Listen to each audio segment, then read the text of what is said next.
All right, this is the Big Douglas Show, a special edition on a Tuesday. I'm Big Douglas. That's the rapper Big Pooh. And he is Mr. Michael Lee. We appreciate him giving us some time today. Michael, how are you? I'm doing great. Thanks for having me on. Appreciate this. Absolutely. That's good. Mike, get right into it. I want to All right. start with last night, John Wall's return to Washington.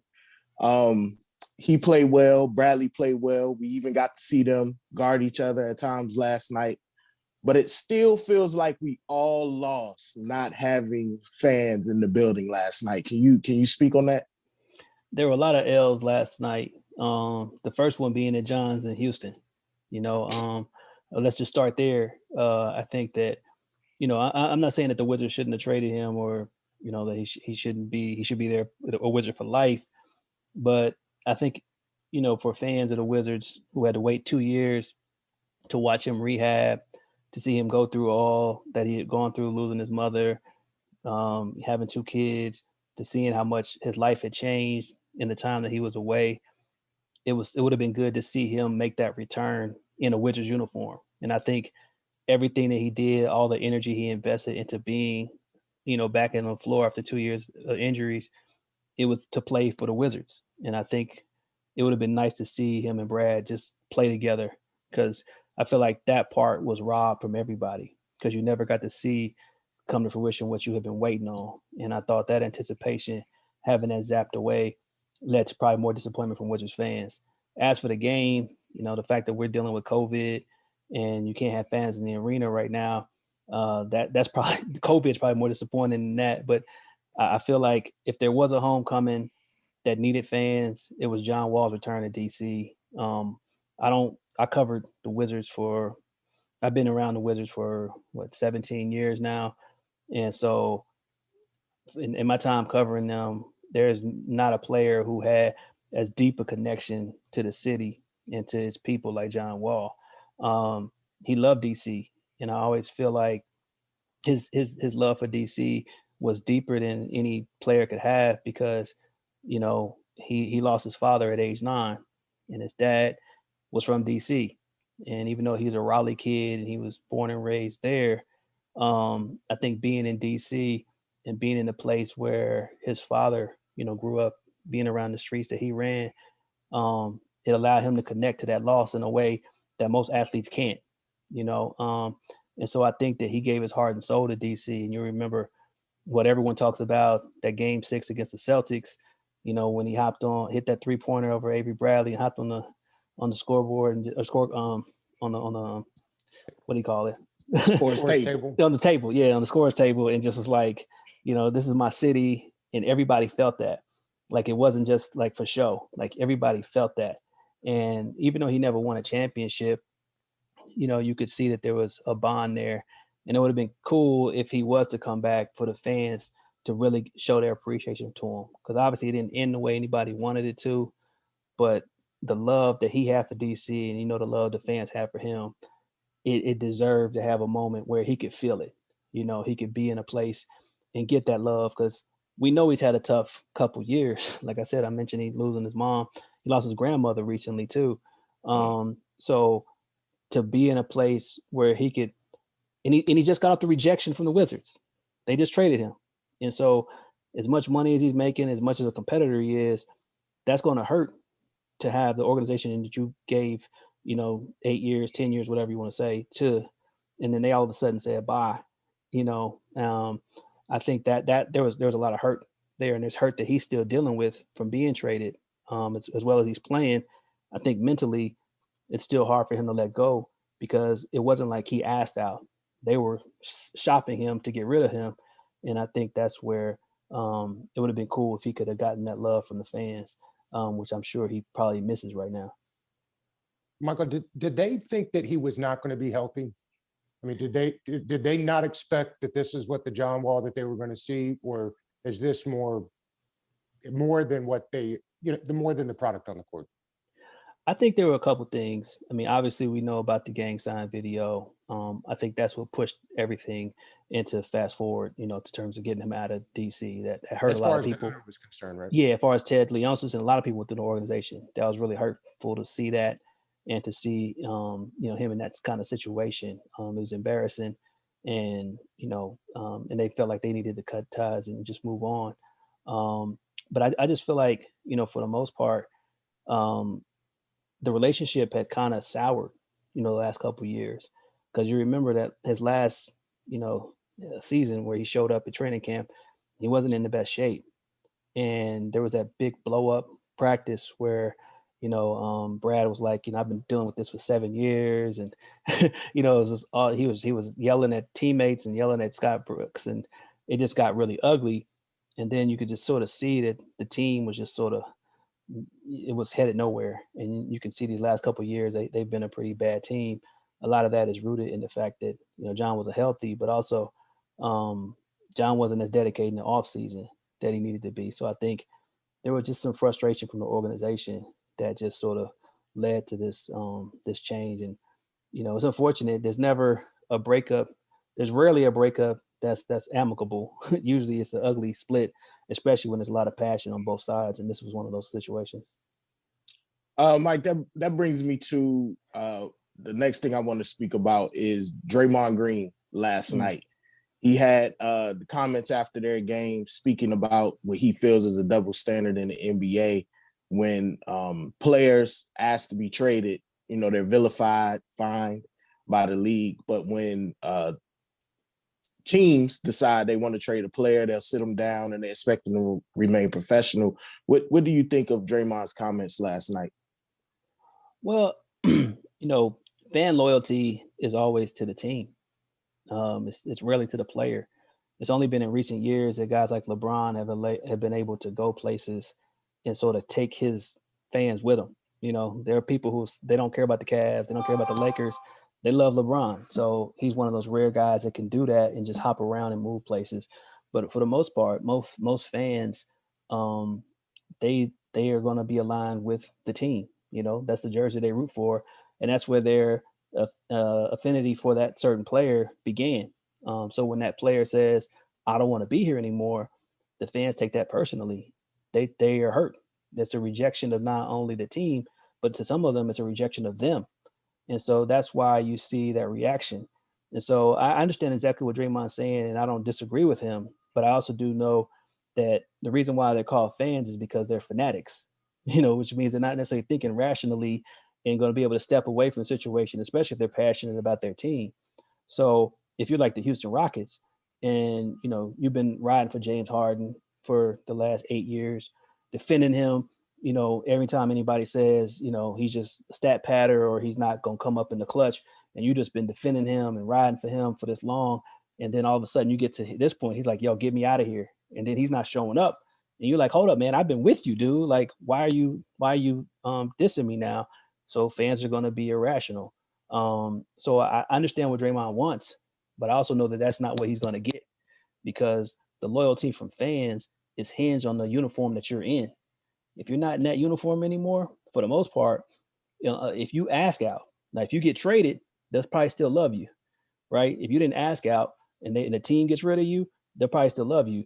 But the minute you say, "Yo, man, I can't take it, get me out of here," that love affair will change. Like I remember, Kobe retired, played 20 years for the Lakers, but I remember 2007, he had to trade the man and wanted to get the hell out, and he did whatever he could. He was caught on video, saying trade, bind him or do whatever, like get him out or get whoever out, get me out, whatever. And we know that the minute he would have gone to the Pistons or the Bulls, or whoever they were trying to trade him to, those Laker fans wouldn't have been loving Kobe like they love him now. The fact that he stayed there for a long time and finished his career there, that just led to just an eternal love affair, now rest in peace. But the fact that he stayed in that Laker uniform is why those ties just kind of stayed with him. But to get back to your earlier question, Doug, about just if the Wizards didn't think John Wall had it, I think that they weren't patient. They weren't going to be patient to see if he did have it. And I think with Bradley Beal being in place and knowing that it's go time for him and for his career, they wanted to have somebody in place who they didn't have to wait to see him kind of fill himself out and kind of work himself back. I mean, I think we're surprised that guys come off ruptured Achilles like KD and John have looked kind of seamless as they return. but usually that's a real slow, gradual process, and it takes a lot of time for you to get back to who you were. And if they are building their team around Bradley Beal now, and he's their future, and they want to make sure he's happy because they don't want him to trade, ask for ask for a trade, they got to do what they can to try to appease him and have somebody who's ready to go. They thought that it was going to be Russell Westbrook, and obviously he's been having his own injury issues. But I think that the Wizards knew what John was, but they also felt that it was going to take him some time before he started to look like himself, or it may be a case where he never does look like himself, and they found somebody who was willing to trade, and they did it. They jumped on it, and they probably jumped on it a little too fast because John looked pretty decent. He looked pretty Yeah. good, last night too. Particularly since they shipped the extra first round with him. Yeah, yeah. That was kind of what what? But you mentioned Harden earlier. Is that the team to beat in New Jersey now? The With Nets. Brooklyn. Yeah, They in Brooklyn, Doug. Yeah. I age myself. And you talk just in the East, or that the team to beat? That team to beat in the East, you mean, or just in period? Yeah, well, really, maybe the whole thing. If the Lakers are saying that AD is not feeling good on that Achilles. Yeah, if AD is not right, then yeah, we might as well just go ahead and fold the whole season. Like we don't need we got all these COVID cancellations. We got all this stuff. Like no, it's okay. We appreciate you guys for trying this year, so it's cool. But nah, serious. I like Brooklyn. I like the fact that they had those three guys together. I like seeing KD back. I'd love to see him win another uniform. And until they can shore up their defense, I can't go all in with them. I think they'll figure it out, by the end. Maybe they'll find a player in the buyout market or something to kind of give them an interior presence. But right now, their defense is so suspect that I do have concerns. But I will say this.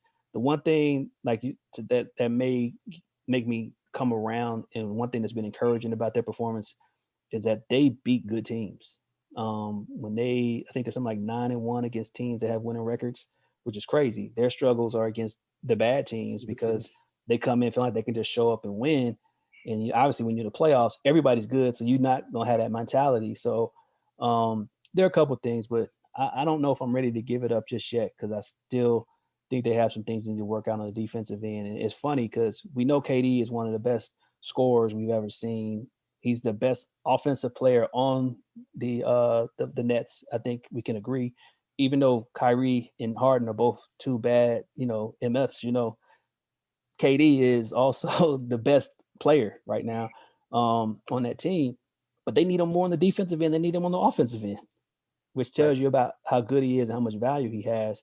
But also just the versatility he gives to that team. So he can't be their best defensive guy. I mean, he can be, but they need more guys who are willing to play defense for them to really be a contender to me. We're seeing what's going on with Anthony Davis. It's kind of a wait and see thing with his Achilles and his calf. With that news coming out, and we're not sure how he's going to recover and how long it's going to take. Do you see teams now being a little more active near the trade deadline than they would have possibly been pre-Achilles injury for AD? Yeah, this is such a weird year where I feel like everybody feels they have a chance. Things is kind of watered down. Everything's sort of mediocre. There's a lot of parity. Every time I look at the standings, I'm like, why is everybody just scrunched together? Like if you could be the 5th seed, but be like close to being the 13th seed, or like you're not far apart. Everybody's sort of in the race, and it's going to be interesting to see who are the buyers and the sellers when the trade deadline comes around. But I think that the fact that the Lakers are the favorite because they're the defending champs, but when you see teams like Miami struggling, you see Toronto struggling, like you feel like are they going to be aggressive to try to add some pieces to sort of get back up to where we expect them to be? Will Brooklyn make that move? And so I think that there are going to be a lot of teams that are going to be very aggressive because they'll see an opening, they'll see an opportunity to go for it. And I think the one thing that I admire about the Raptors winning the championship in 2019 is that they made that trade for Kawhi and they basically expedited that championship expectations, right? Like you got to get it now or you may never get it. And so I think a lot of teams are taking that mentality now where, you know, if it doesn't look like there's a clear runaway Golden State type dynasty out there that you got no shot against, you might as well do everything you can to load up and get the best possible team. And so I think that there will be some activity, you know, for the teams that can make moves. Maybe a Denver, maybe somebody like that can do. Boston, I think, needs to do something right now based on their roster. But I think that since it's so wide open, we're going to see a lot of activity. Are they going to keep pushing this All-Star game? I mean, do we really need an yeah. All-Star game this year? Unfortunately, I think that's what TNT wants. There's money to be made. There's money that the players can make for the owners, but there's also a collective bargaining agreement that'll be coming up soon. And I think the players want to do whatever they can in their power to say, look, tell the owners, look at what we did. We went to a bubble for you guys to make y'all money. We decided to have this season start in December as opposed to January, even though we only had 70 days off in the off season. We did that. Yeah, we're getting paid, but we're also making sure that the owners are lining up their pockets too. And without us agreeing to all this stuff, y'all aren't getting these billions of dollars either. So I think this is more of a negotiating thing. Like, okay, you want to ask for this? Okay, we'll give it to you. But just remember that when we start negotiating, we go make sure you take care of us because we've given you a lot of concessions over the last couple of years. We've put our bodies on the line. We're playing basketball during a pandemic, and we're giving you an all-star game during a pandemic. So I think that it might not be an ideal situation. I know a lot of players aren't happy about the fact that they will have to give that weekend up, you know, to perform and entertain, as opposed to just being with their families and just relaxing. Because this has been a stressful year. This has been a very stressful year. You see all these postponements. You see all these cases like the Wizards had missed 2 weeks of games because guys had health and safety protocols they had to deal with. KD's missed a lot of games just for being in contact with people with coronavirus. And so these guys are out there doing all this stuff just to make sure that everybody's pockets are lined up, including theirs. But I think they're just going to sign off for it because they know in the long term, if they didn't give the owners the bubble, if they didn't give them this and they didn't give them the All-Star game, then when that collective bargaining agreement comes up, they could really hurt them. I hadn't even thought about the collective bargaining. Yeah, so I think a lot of this is just more about trying to make sure that when they sit at the negotiating table, they can look at the owners and say, well, if we're going to be partners on this, you know, look at what we've done to prove that we're committed to this partnership. And so I think TNT realizes that there's money to be made.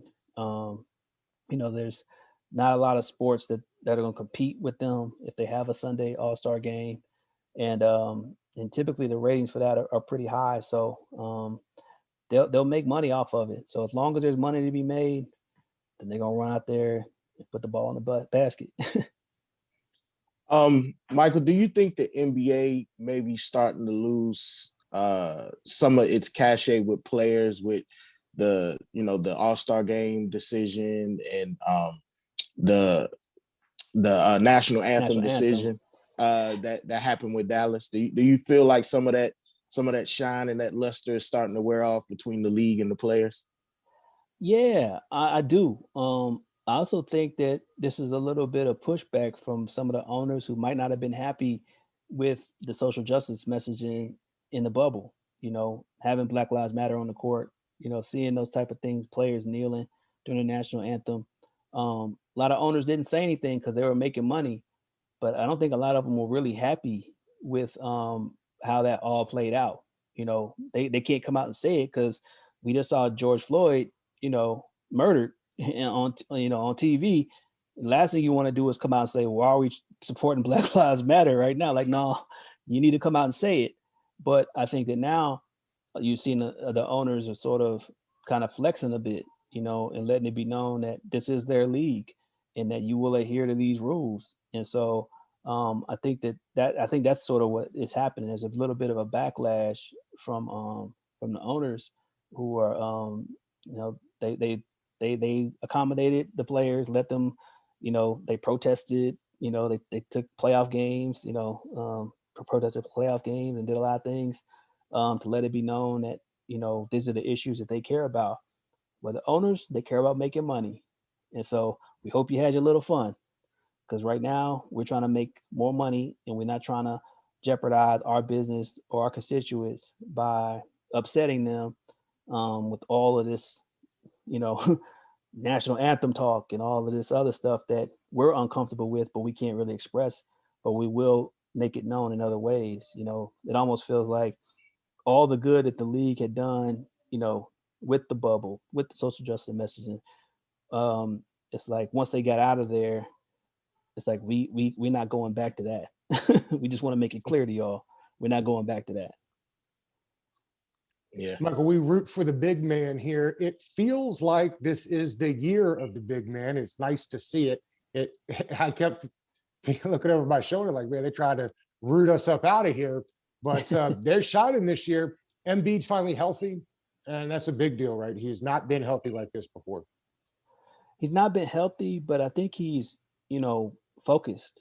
You know, I'm in Philly now, and I've been around him for a couple of years, and he always said things that, you know, made you think that he may not necessarily believe it, but he was pumping himself up. Like, I should be MVP, I should be Defensive Player of the Year, and he would come out and say it every year, and you kind of after a while you started rolling your eyes, like, okay, well, go out and prove it. This year he didn't say anything.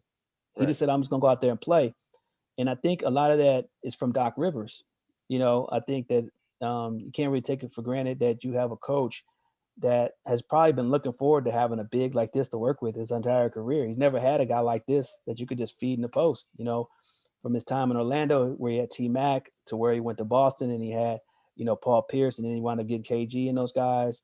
Then going to the Clippers, you know, he had Blake and Chris Paul and DeAndre, but he never had a post presence like this. And the one thing I think that I'm liking about what I'm seeing out of Joel is that he's using his size. Like he's taking his height, his weight, all that, and using it to his advantage. He's pounding guys inside. He's shooting mid-range jumpers. He's not wasting his time shooting a lot of threes. He can stretch the floor if he has to, but he's not focused on that. They have shooters on the floor to do that for him now. So all he has to do is just go out there and just be a big dude and dominate. And I think the mentality that he tried to talk himself into, he's actually playing to that level now. And it's been really good to see, you know, there's no more trolling. There's no more bluffing. He just going out there and balling. And I think that Philly's getting behind him and he's starting to gain that confidence. And he knows, because I remember once he told me about 2 years ago, if you look at his stats, his numbers were Shaq-like. Numbers where he had Shaq-like averages, like 28 points, 12 rebounds, and, you know, 5 assists. Like he had big time numbers, but they lost in the second round, and he knew that wasn't enough. And so last year they took a step back, but now he's got a coach who's won a championship. He's got a team around him with shooters that can really complement his game, him and Ben Simmons' game.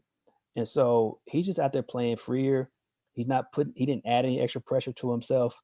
And so I love seeing him go out there and play. And you talk about other bigs. I love seeing Jokic. I love what he does.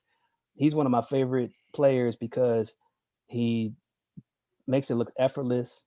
He doesn't look like he's in the best shape. You know, he moves in slow motion. Everything he does is just so fundamentally sound. He's one of the best passing players. I went to Denver his rookie year. I was doing a piece on Michael Malone at the time, and he was kind of coming off the bench and just getting little spot minutes every now and then. But you saw in that moment that he had something that was special. He had such a feel for the game. He had a flair for the game.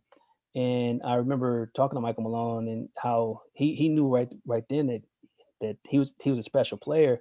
And they sort of created this really tight special bond that you can sort of see that's playing out now as his career has gone on. The coach has the ultimate trust in him, and he has the ultimate confidence in his game that there's nothing out there he can't do. And so I think that's one of the things that's always kind of overlooked when you look at player success, whether it's a superstar or it's somebody at the end of the bench. Having that sort of that connection with your coach and having that trust and that confidence that he instills in you, that plays a big role in how far you go and what you do out there on the floor. And you can see it and these bigs who are, like I said, in the MVP conversation, the fact that they have that trust from their coaches, that's what the players, they have to get behind that too. Like if the coach says we got to feed him and get him the ball, or you ain't playing, then you better feed him the ball and, Right. and let him figure it out. And so I think that's what you're seeing right now is that coaches are now realizing that, if everybody's going to play the same style of basketball, we're all going to shoot threes all day, we're all just going to, spread the floor and do all this other stuff. What can we do that's different to separate us? Well, if we got bigs who can dominate, then we're going to ride that and see where that takes us to. And we're also going to play the other style. But when it gets time to do other things, we know we can just toss it inside and get an easy bucket. I want to switch from the big man to the point guard. All right. I know it's been a short sample size so far, but did Michael Jordan finally potentially get that star in the draft that the Hornets, the Charlotte team's been hoping for for a long time in LaMelo? Yeah. He's been great. I think the one thing that he brings to the game that jumped out at me my first couple of times seeing him play is that he plays with a joy. And that's a big deal, because some guys, they play basketball to make money, and some guys make money playing basketball. He looks like he's making money to play basketball. Like he would do this if he wasn't getting paid. And that's what I love about, his enthusiasm, the types of passes that he tries, hitting guys in stride, like seeing things that nobody else can see is Jason Kidd like, but he also has the ability to step out and shoot. And so he's going to have his ups and downs as a rookie. And, but he seems to be the ball who's living up to the hype, right? His dad was full of bluster and out there and puffing out his chest. And I think they all knew that eventually they were going to have to make room for LaMelo because he saw Lonzo, he saw, Jello, he saw exactly what D'Angelo, he saw exactly what they were doing, right? LiAngelo, I'm sorry. He saw exactly what they were doing. And he was able to study that and figure out what was best for him. And he had a kind of awkward sort of high school kind of, pre-NBA life where he just bounced around and did a lot of different things and never was steady or stable. But now he's in a stable NBA environment where he can just focus on just playing ball. And it's fun to see. I mean, he mentioned MJ, he's made some moves that people are like, what, why is he signing Gordon Hayward? Why is he trading for Terry Rozier? What is this going on? But they got a fun team in Charlotte. It'd be interesting to see who else they can add going forward. But having a playmaking point guard who looks like he loves the game, that's a great start. Michael, you're back with the Post now. You have a different role there, right? You're not primarily focused on basketball. And I'm assuming it allows you to do a lot of interesting, cool things that just pique your fancy. I didn't read because I wanted to hear a little bit about it from you. The story you did about the young man down in Mississippi, right? With the football Mississippi team. State Was pretty incredible there, right?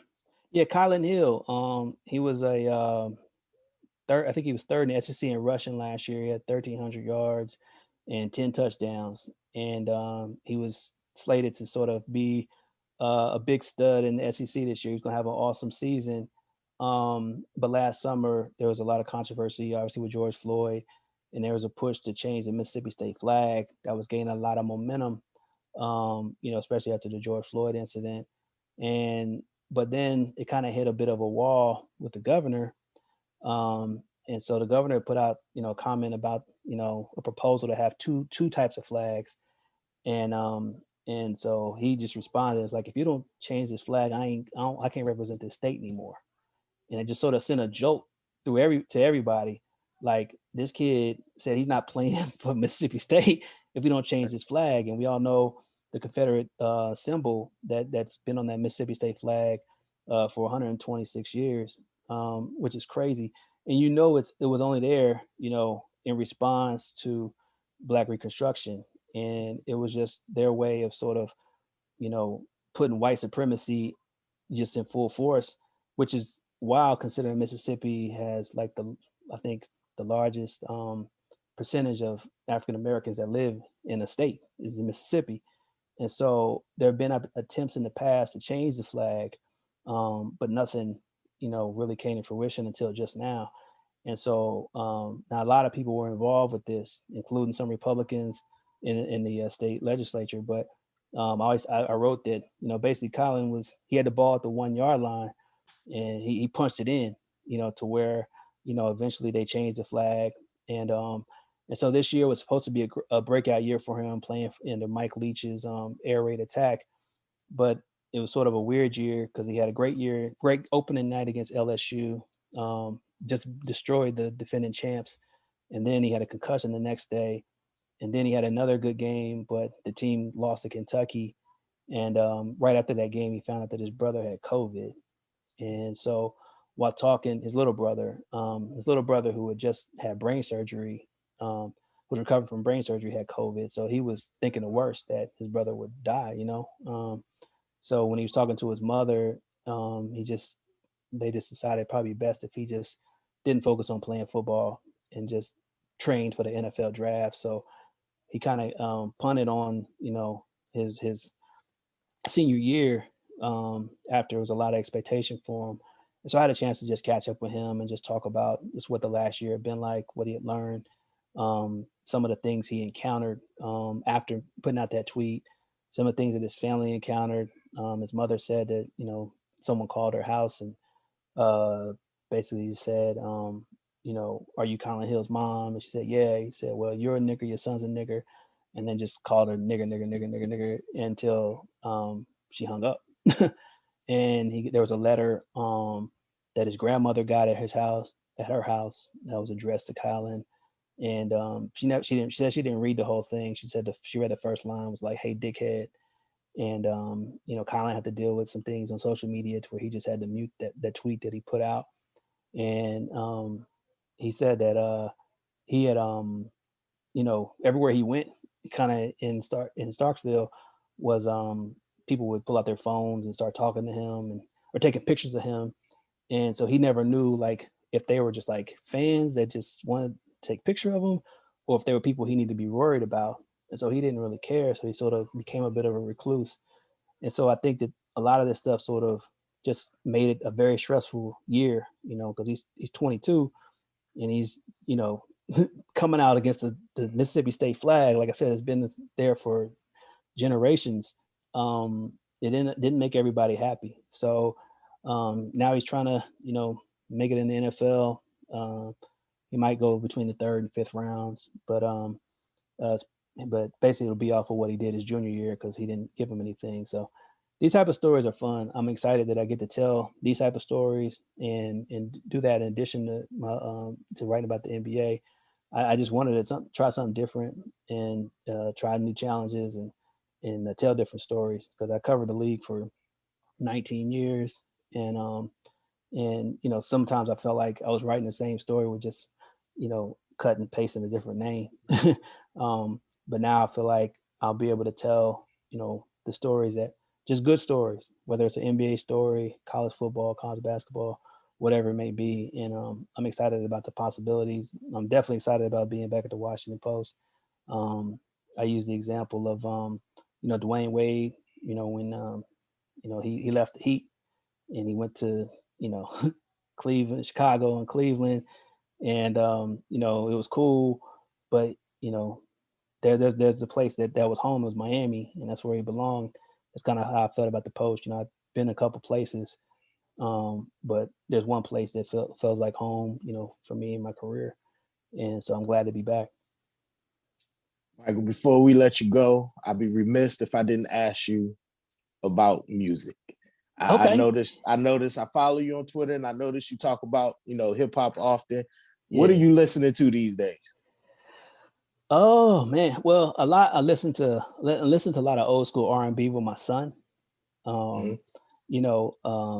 Because that's all I can really play. I want to play hip hop, but I noticed that a lot of like stuff on streaming services, they don't have a clean version, and I don't necessarily want to play. Like, I want to play Snoop for him. I want to play Nas for him. I want to play like all these legends of hip hop for him, but I don't want to have him cussing in the house and have my wife look at me because you know, she's like, wait, where did he learn that? You know, I keep it with it's Al Green and you know, Ronald Isley. You know, that's a little cleaner. I mean, the song messages might be not as clean, but at least the words are. But yeah, but I've been listening to Griselda a lot. You know, that crew. I love their energy. It takes me back to the 90s, you know, hip hop, which is what I always love. And so I was probably blasting that the latest Nas. I probably wore that out. That's something that just I loved hearing that with him with Hit Boy. I thought that was a great collaboration. But you know, for the most part, I know my bio on Twitter, I say I used to love hip hop, and I think it confuses a lot of people who may not have ever heard of Common, you know, and may not understand the reference, you know, Right. From that song. And that's always how I feel like. And so me, you know, I grew up in the you know 90s, and I love CDs. I love CDs. You know, I remember going to the record store and buying like CDs. I remember like in 1998, you know, coming home with, you know, Outkast, Tribe, Jay-Z, you know, like all these on the same day, like all this stuff just dropped, like, and just reading the liner notes and seeing where the samples were coming from, seeing who was singing background vocals on these songs, and like just taking it all in. And I feel like we've lost that with all of these, you know, iTunes and everything, because you just hear the music and you just kind of go about your day. But for me, I always want to learn. I always want to learn how these songs came together. You know, the other day, like I said, I was listening to like R&B, and I was listening to just Al Green, and I just up and just heard like the sample that Benny the Butcher and and Black Thought on that song, was it King Crown? Is that what it is? Or I know Crowns what for you're talking Kings. about. Crowns for Kings. Yeah. So I was listening to the Al Green track, and it was like 10 second, like a little 10-second snip that became the whole beat. And I'm like, I'm loving this beat. And I'm like, man, like for me, like I heard that song and I love that song, but like I'm over here listening to like Al Green, and like I gotta find the sample now, as opposed to like, you know, just having the track and the liner note and saying, oh, it's an Al Green song that they sampled to get that beat. And that's always like for me, like for music, it was just something that I listened to, but I learned from too. And I could always appreciate how like the beats came together. I could also appreciate, you know, lyricists and how they flowed over tracks. And so like for me, like hip hop was something that was always inspirational. You know, I would listen to it to write my stories. I listened to it to get, you know, hyped up, or I listened to it if I was down or upset, you know, or, you know, just whatever. You know, hip hop was always there for me, and it was a soundtrack to my life. My life has changed now. Obviously, I'm a father now. I got two kids under age of 4, and so I want to make sure that they get an appreciation for hip hop. But I don't exactly know how to do it just yet, and I don't know when I can play the songs that I want to play for just yet. Right? Like I can't play the Chronic for my 3-year-old, and then just have him, you know, all of a sudden be like, oh, we don't love these hoes. Like I can't have him say that in the house. At all. No, not if I want to still be married, right? Right, So, right. So yeah, but I'm listening to just whatever I can. That takes me back to, you know, where I was, you know, in the 90s. You know, Outkast, obviously. You know, I still listen to the Purple Tape, you know, whenever I want to, just because it's just fantastic. So yeah, I mean, there's a lot out there that I listen to, but for the most part, it's mostly just been old school music, because my son's loving it. He's loving the jazz that I play for him. He's loving the miles that I'm playing for him. Like his name is Jacob, and so I he's been taking the beat to "So What," you know, by Miles Davis, you know, he's been saying his name to the little, he's been saying Jacob, like I feel like I'm teaching him right, because he's saying Oh the yeah. name and he's getting it. And so I feel like I'm gonna bring him along slowly. I'm gonna start him off with a little jazz, a little R&B. Make sure you check that Stan Getz out when you're in the jazz department. Okay. You've never heard Stan Getz before, saxophone player, incredible. I have not, but I will check him out Yeah. for sure.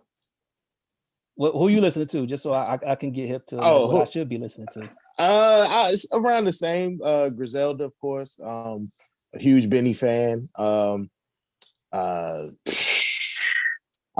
don't really listen to a lot of the new stuff. Me either. I'm Yeah. an older guy, always checking for the favorites. I just was listening to the Judas and the Messiah soundtrack. So Oh yeah. they have the new Nipsey and Jay-Z song on there, Yeah. which is pretty good. You like the little jabs Jay took at Drake? Jay is always taking jabs. He's the jab king. He is. If you know how to decipher. Yeah. Definitely I like the Saba and Smino song on there. They're younger guys. So I haven't been listening to a lot of music lately because I've been in writing and helping do album for my artist Luke that's signed to Dreamville. So Okay. I haven't been getting into a lot of music. I don't want it to seep through subconsciously, but I'm definitely on the prowl and always checking out the guys I grew up listening to for sure. For sure. Yeah. Yeah. But thanks, Mike. We appreciate you coming on. Appreciate the time and anytime. Anytime. Hope you success, and we'll definitely be reading, the articles you're putting out now that you're back at the Post, especially. Yeah. Are you gonna be dropping anything soon? Not soon. I mean, I have some stuff coming. Just Lucy's coming, but I got to get back in the lab and work. It's work time now that I done made it through 2020. It's time to put the work hat back on. For sure. Well, you did put out some previously unreleased stuff last Friday on Bandcamp, right? I did. I forgot already. Oh, okay. Let me check. Yeah, it's up on. That's what I'm here for. Don't even worry about it. I got you. It's up on streaming services as well. It's called What Was Lost Volume 1. It's songs from 2008 to 2010. Oh wow. And I have another volume coming out next month with songs from 2010 to 2018, I think it is. Wow. I have a lot of unreleased material over here. Just going through, picking out the ideas that are more like complete than other ones, and just releasing them. I'm not making this stuff to sit on my computer. I don't want to do a Dr. Dre and have volts and volts of music on my computer. So just releasing some of it to the world as I gear up and get ready for my next current release. I'll say. Made a little watch. That was all recorded in the same period, or was that same period? That was from October 2018 until August 2019. Wow. It was all recorded during that period, and everything we had, we put up. Like there was no leftover songs, nothing. It's just everything we did, we used. Yeah. Yep. All right. Yep. All right. Well, thanks, fellas. This has been good.